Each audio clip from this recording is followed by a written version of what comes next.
could she do this to me? I muttered, my hands trembling as I gripped the printed emails tight enough to crumple the pages. My heart pounded in my chest like a jackhammer, and a wave of nausea washed over me. I was supposed to be enjoying a relaxing evening with Ethan's family, but instead, I found myself in Meredith's study, staring at incontrovertible proof of her malicious intent to destroy my career. The woman I had welcomed into my life as a future aunt-in-law was secretly plotting my professional demise, all because she didn't approve of my humble background. The sound of laughter from the living room snapped me back to reality. I took a deep breath and smoothed the papers, tucking them back into the folder. Meredith would pay for her treachery, but I needed to play my cards right. As I rejoined the gathering, Ethan flashed me a warm smile, oblivious to the storm brewing within me. "There you are, babe. Aunt Meredith was just telling us about her latest business venture." Meredith turned to me, her perfectly groomed appearance concealing the viper within. "Marlene, darling, you simply must hear about this exciting new project. I was just telling Ethan how it would benefit from your engineering expertise." The sweetness in her tone made my skin crawl, but I forced a polite smile. "That sounds wonderful, Meredith. I'd love to discuss it further." Her calculating gaze met mine, and I swear I could see the wheels turning in her devious mind. Little did she know I was already plotting my counterattack. "Of course, dear, but first, a toast." Meredith raised her glass, and the others followed suit. "To family and the bright future ahead for you and Ethan." As the crystal clinked, I lifted my glass, my eyes locked on Meredith's. "To family," I echoed, my voice dripping with unspoken venom. The battle lines were drawn. Meredith had declared war, but she had no idea what she was up against. I was no wilting flower, and by the time this was over, her pristine reputation would lie in tatters. Ethan's hand found mine, giving it a gentle squeeze. "You okay?" he whispered, his brow furrowed with concern. I leaned in and planted a tender kiss on his cheek. "Never better," I lied, squeezing his hand back. This was only the beginning. Meredith's downfall would be my greatest achievement, and I would savor every moment of her undoing. She had awoken a fury within me that would not be sated until justice was served. The grand ballroom sparkled with opulence, crystal chandeliers casting a warm glow over the impeccably dressed guests. But beneath the glamour, a sinister undercurrent rippled, one that threatened to upend the entire evening. "Marlene, darling, you look ravishing." Meredith cooed as she approached, her ruby-red lips curled into a saccharine smile. "Though I must say, that dress seems a tad understated for such an occasion." My fingers tightened around the champagne flute, the urge to hurl it at her smug face nearly overwhelming me. But I reined in my fury, forcing a tight-lipped smile. "Why, thank you, Meredith. I prefer to let my inner beauty shine." Her eyes narrowed ever so slightly, and I could practically see the wheels turning in her devious mind. Inner beauty? How quaint. Before I could respond, Ethan appeared at my side, slipping an arm around my waist. "There you are, babe. Doesn't she look stunning, Aunt Meredith?" Meredith's gaze flickered between us, her false smile unwavering. "Of course, dear, though I can't help but wonder if that modest little number was perhaps ill-advised for tonight's festivities." My grip on the flute tightened further, the crystal digging into my palm. Ethan, bless his oblivious heart, simply chuckled. "Nonsense, Aunt Meredith. Marlene's beauty shines through no matter what she wears." He leaned in, brushing a tender kiss against my cheek. "You're the most gorgeous woman here." For a fleeting moment, I allowed myself to bask in his affection, pushing aside the tempest of rage simmering within me. But Meredith's pointed clearing of her throat shattered the tranquility. "Well, we mustn't keep the guests waiting any longer," she declared, her tone cloyingly sweet. "Shall we make our grand entrance?" Ethan beamed, ushering us toward the ballroom doors. As we stepped into the spotlight, a hush fell over the crowd, and I plastered on my brightest smile, determined to play the role of the blushing bride-to-be. But as Meredith took the microphone, her perfectly manicured talons curling around the stem, I knew the real battle was only just beginning. "Friends, family, esteemed guests," she began, her voice ringing out over the hushed ballroom. "We gather here tonight to celebrate the union of my beloved nephew, Ethan, and his fiancée, Marlene." The way she uttered my name, dripping with thinly veiled disdain, sent a chill down my spine. But I held my head high, matching her steely gaze with one of my own. "While their backgrounds may differ," Meredith continued, her perfectly painted lips curling into a condescending smirk, "we welcome Marlene into our elite circle with open arms." The crowd applauded politely, but I could sense the undercurrent of judgment rippling through the well-heeled guests. Meredith's veiled barbs had found their mark, and in that moment I vowed to make her pay dearly for her blatant disrespect. As the evening wore on, I played the part of the gracious future bride, schmoozing and mingling with the upper crust while silently cataloging every slight, every dismissive glance, and every backhanded compliment hurled my way. Little did they know, their contempt only fueled the fire burning within me. By the time the night drew to a close, I had amassed an arsenal of grievances, each one stoking the flames of my vengeful fury. Meredith had thrown down the gauntlet, challenging me to rise above my humble roots. Little did she realize I was more than ready to meet her challenge head-on, and when the dust settled, her precious elite circle would crumble at my feet. The sleek office tower loomed before me, its gleaming glass facade a testament to the power and prestige it housed. But as I strode through the revolving doors, my heart pounded with a mixture of dread and determination. "Good morning, Miss Carter," the receptionist greeted me with a polite smile. "Mr. Holbrook is expecting you in his office." I nodded curtly, my throat constricting as I made my way down the familiar hallway. This was the path I'd walked countless times, my heels clicking against the marble floors with purpose and pride. But today, an ominous cloud hung overhead, casting a shadow over my once bright future.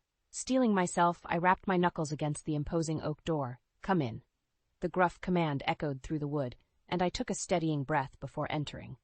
Jack Holbrook, my former boss, sat behind his massive desk, his brow furrowed as he shuffled through a stack of papers. "Have a seat, Marlene." The use of my first name sent a chill down my spine. This wasn't a friendly chat. This was the executioner's block. I lowered myself into the plush leather chair, my spine ramrod straight as I met his gaze head-on. "You wanted to see me, sir?" Holbrook's expression remained impassive as he slid a folder across the desk. "These are the reports detailing your recent project failures, costly oversights, missed deadlines, shoddy workmanship, the list goes on." My heart stuttered in my chest as I flipped through the pages, a mixture of confusion and disbelief washing over me. "But these can't be right. I've triple-checked every calculation, every specification. My work has been exemplary." "That's not what the numbers show," Holbrook countered, his tone clipped and professional. "Nor is it the assessment of our Corporate Oversight Committee." The mention of the infamous committee, a shadowy cabal of faceless executives, sent a shiver down my spine. I opened my mouth to protest, but Holbrook raised a hand, effectively silencing me. "I'm afraid the decision has been made, Marlene. Your employment is terminated, effective immediately." The words hung in the air, their weight crushing me like a ton of bricks. My vision blurred as I fought back the tears of humiliation and injustice burning in my eyes. But why? After all my years of dedicated service, how could you just let me go like this? Holbrook's expression softened ever so slightly, a flicker of regret passing across his weathered features. "It's out of my hands. The committee's ruling is final." My mind raced, desperately searching for an explanation, a rationale, anything to make sense of this nightmare. And then, like a bolt of lightning, the realization struck me. Meredith. The vile woman had made good on her threat, using her vast wealth and influence to sabotage me, to strip away everything I'd worked so hard to build. The mere thought of her smug, self-satisfied smirk sent a wave of fury crashing over me, but I bit back the torrent of rage threatening to spill forth. Instead, I rose to my feet, my hands clenched into white-knuckled fists at my sides. "I see," I ground out through gritted teeth. "Well, I won't take this lying down. You haven't heard the last of me, Holbrook." His brow furrowed, but before he could respond, I spun on my heel and stormed out of the office, the door slamming behind me with a resounding finality. As I stalked down the hallway, ignoring the curious stares of my former colleagues, a single thought consumed me: revenge. Meredith had struck the first blow, but I would be the one to deliver the killing stroke. No more playing nice, no more suppressing my fury. It was time to unleash the fury that had been simmering within me, Time to make that wretched woman pay for her treachery in the most public, humiliating way imaginable. She thought she could strip away my livelihood, my pride, my future with a few well-placed lies and some corporate backstabbing. She was wrong, dead wrong. By the time I was through with her, Meredith would wish she'd never crossed paths with Marlene Carter.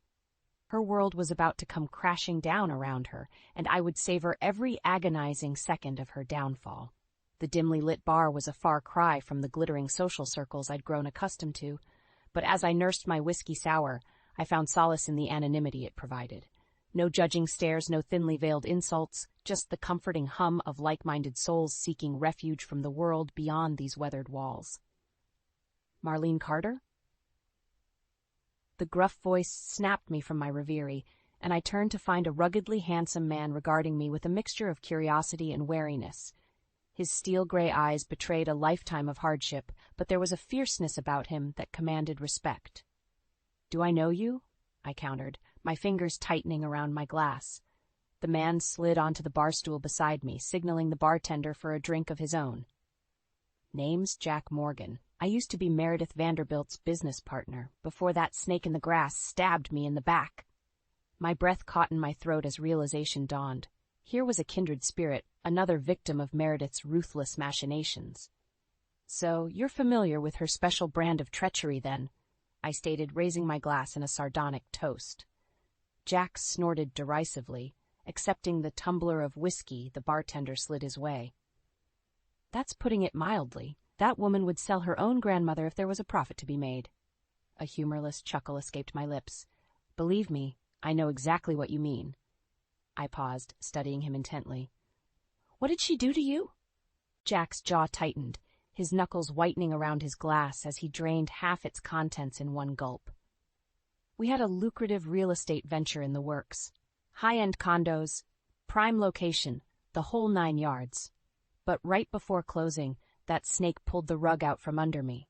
He shook his head, a bitter laugh escaping his lips. "Turns out she'd been funneling funds from our partnership into her own offshore accounts. By the time I caught wind of it, she'd drained me dry and left me holding the bag for the entire project." Rage simmered within me as I listened to his tale, all too familiar with the devastation Meredith's greed could wreak. "She did something similar to me," I admitted, swirling the amber liquid in my glass. "Used her influence to get me fired from my engineering job, all because she didn't approve of my relationship with her nephew." Jack's eyes widened, and he let out a low whistle. "Damn, that's cold-blooded, even for her." A charged silence stretched between us, each of us lost in the bitter memories of Meredith's betrayal. But as I drained the last of my drink, a newfound determination took root.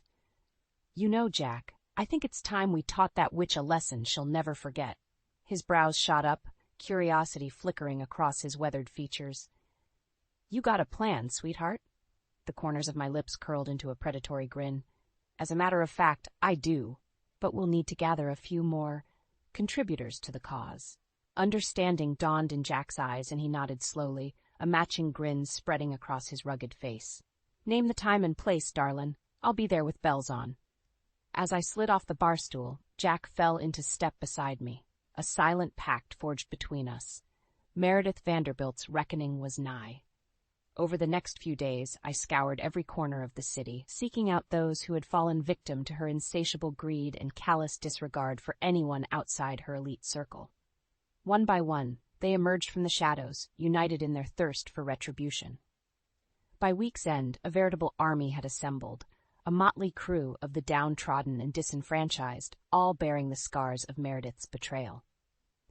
As I surveyed the unlikely alliance, a fierce determination burned within me. No more hiding in the shadows, cowering in fear of that woman's wrath. It was time to drag her sins into the light, to make her answer for the lives she'd so carelessly crushed beneath her designer heels.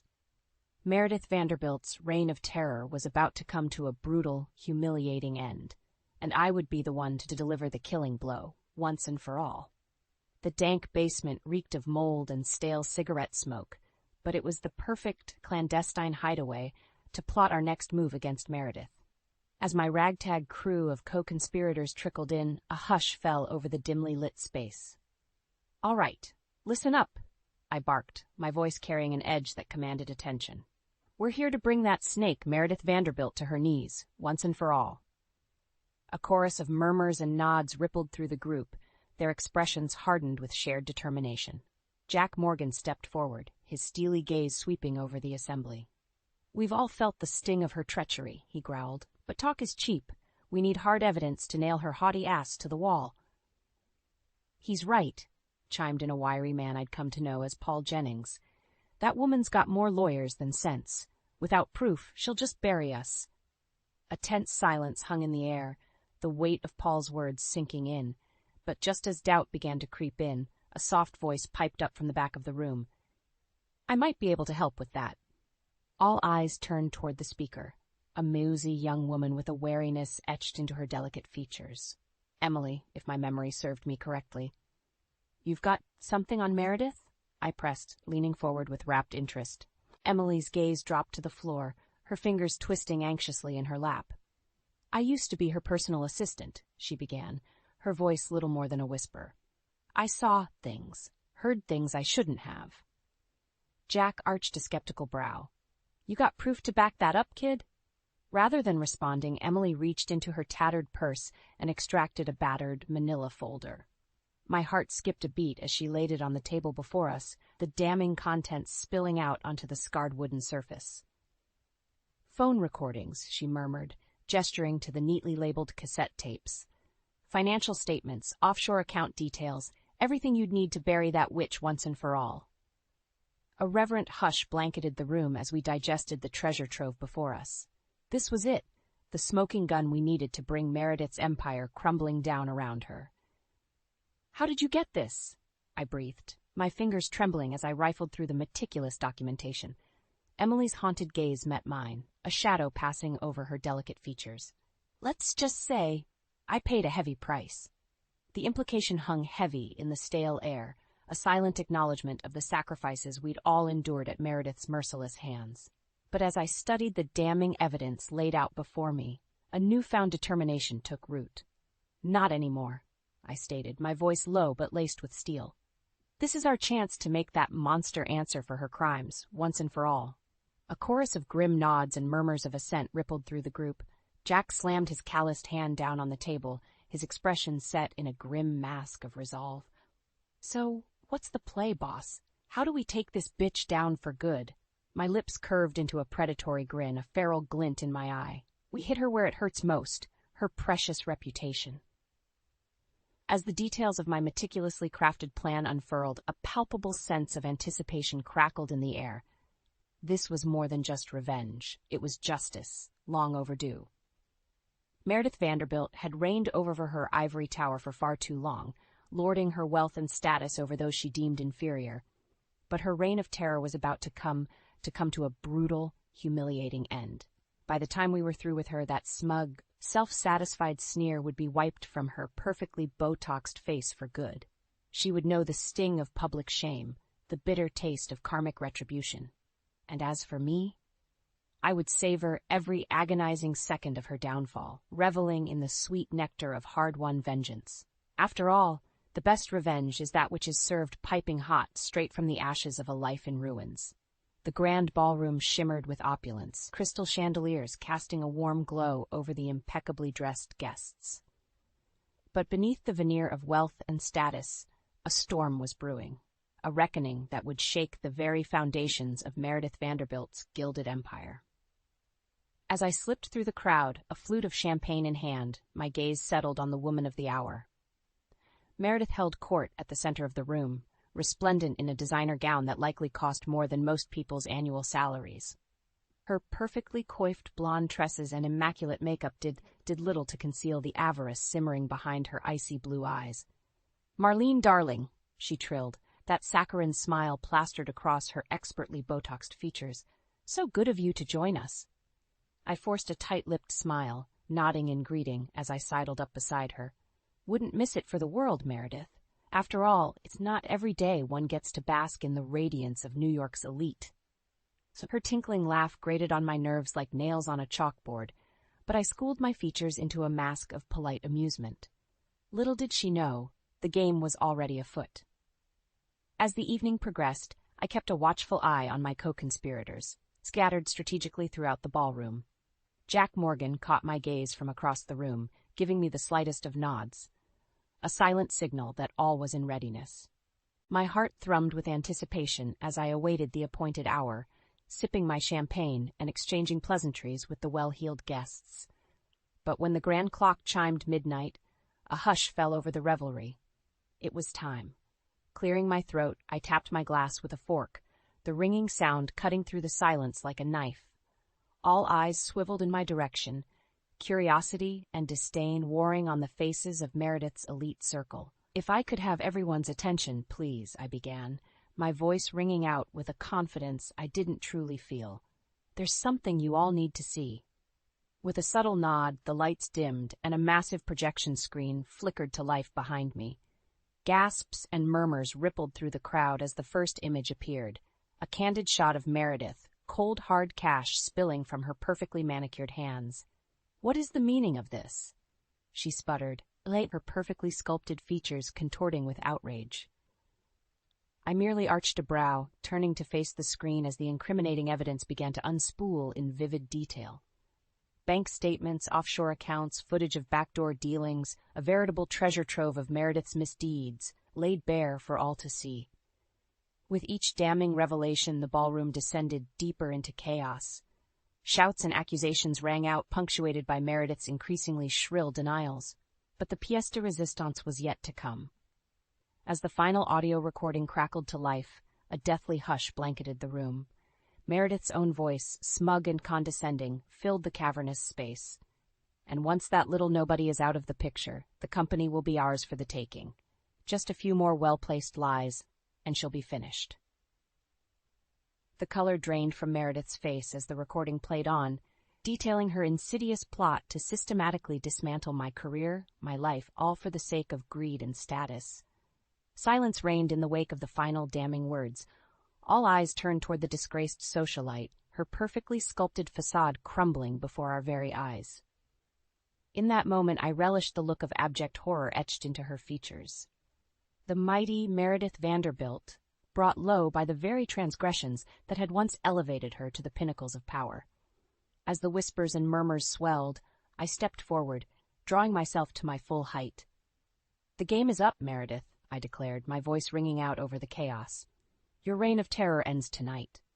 Her gaze met mine, a maelstrom of fury and disbelief swirling in those icy depths. But I held her stare, unflinching, as the crowd closed in around us. A pack of wolves descending upon their fallen prey. In that moment, I knew the sweet taste of victory, of hard-won vengeance.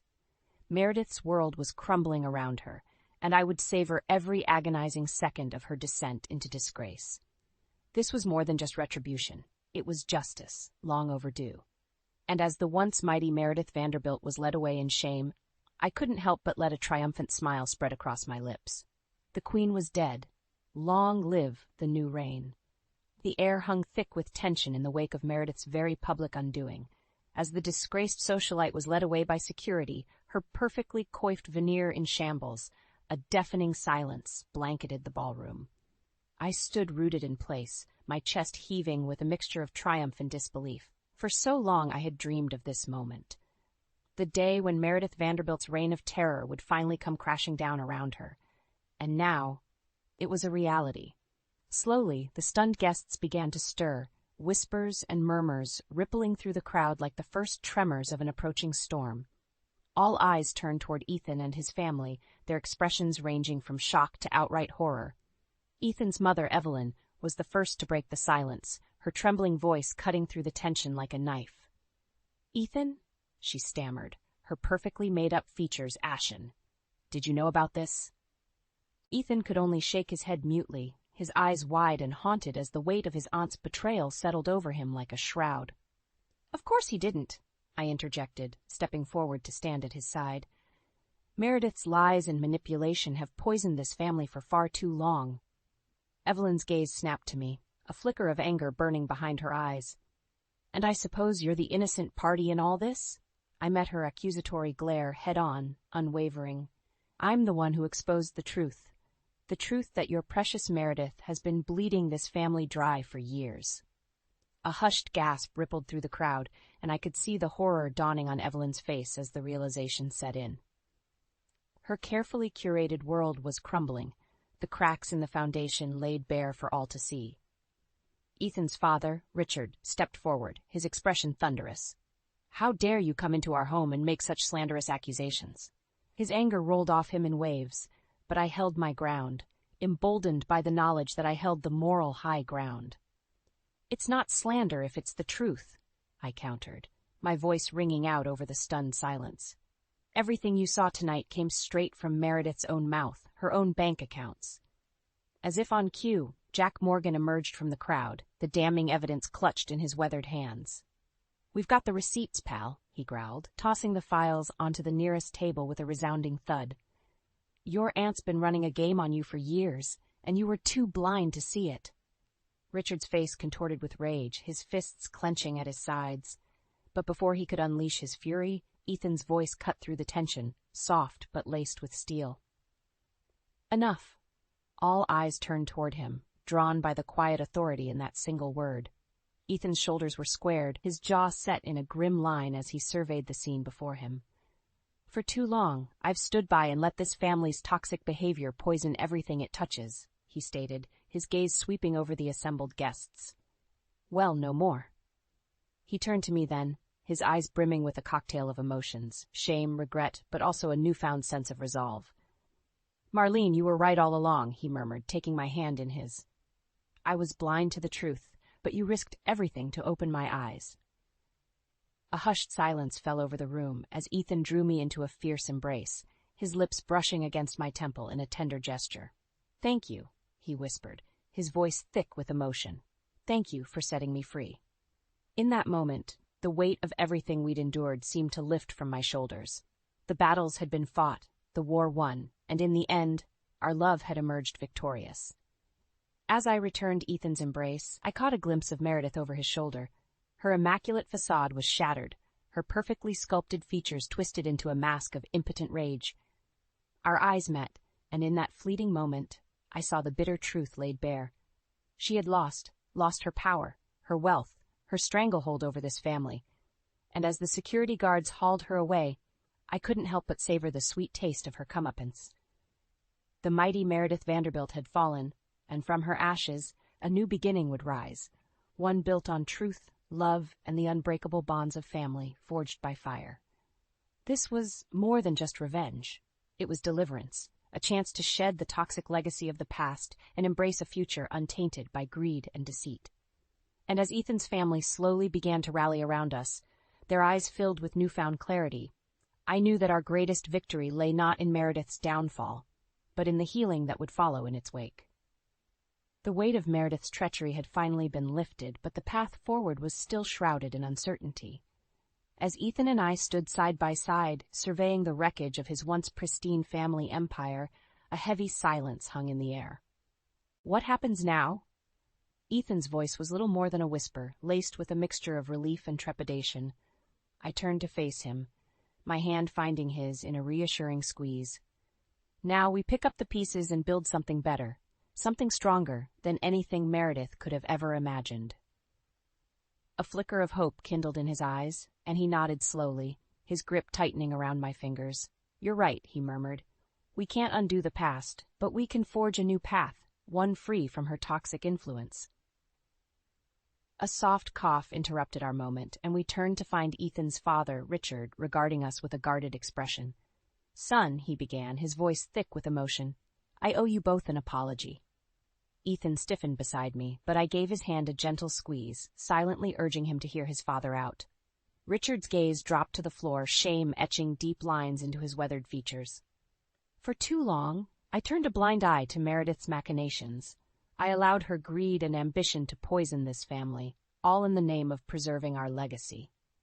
He raised his eyes to meet ours, and I was struck by the raw vulnerability shining there. "But you, Marlene, you had the courage to stand up to her, to expose the truth we were all too afraid to face." He exhaled a shaky breath. "Thank you for setting us free." The sincerity in his words hung heavy in the air, and I could see the weight of years of oppression lifting from Ethan's shoulders. Slowly, He nodded, accepting his father's apology with a quiet grace. "It's going to take time to heal," he acknowledged. "But we have a chance now. A chance to rebuild on a foundation of honesty and trust." Richard's lips curved into a tentative smile, and he extended a hand toward me. "Then let's start anew as a family, all of us together." I accepted his proffered hand, sealing the pact with a firm shake. In that moment, I felt a profound sense of clarity. This was more than just the end of Meredith's reign. It was the beginning of a new era, one built on the bonds of love and the unshakable strength of unity. Over the next few weeks, Ethan and I watched as the remnants of Meredith's empire crumbled around us. Lawsuits were filed, assets were seized, and the once mighty Vanderbilt name became synonymous with shame and disgrace. But through it all, we stood resolute, determined to rise from the ashes and forge a path untainted by greed or manipulation. With the help of our newfound allies, Jack, Emily, and the others who had suffered at Meredith's hands, we set about rebuilding, not just a business, but a legacy built on integrity and honor. Gone were the days of backroom deals and underhanded tactics. In their place, we ushered in an era of transparency and ethical practices, determined to prove that success could be achieved through hard work and unwavering principles. And as our fledgling enterprise began to take flight, something even more profound took root: the healing of a family long fractured by Meredith's poisonous influence. Ethan's parents, once so deeply entrenched in the toxic culture of wealth and status, found solace in our new way of life. Gone were the extravagant parties and ostentatious displays of excess, replaced by quiet family dinners and heartfelt conversations. It was during these moments, as we gathered around the table, sharing laughter and rekindling the bonds that had been strained to the breaking point, that I truly understood the depth of our victory. We had not only defeated Meredith's schemes, we had triumphed over the very ideals she held so dear: greed, status, and the relentless pursuit of power at all costs. In their place, we had cultivated something far more precious: a life rooted in love, honesty, and the unbreakable strength of family. As I looked around the table, taking in the smiles and the easy camaraderie, I knew that this was just the beginning. The road ahead would be paved with challenges and obstacles, but we would face them together, united by the bonds we had forged in the fires of adversity. Meredith's reign of terror was over, and in its place, a new legacy was being born, one built on the foundations of truth, resilience, and the unwavering belief that love, in the end, would always conquer all.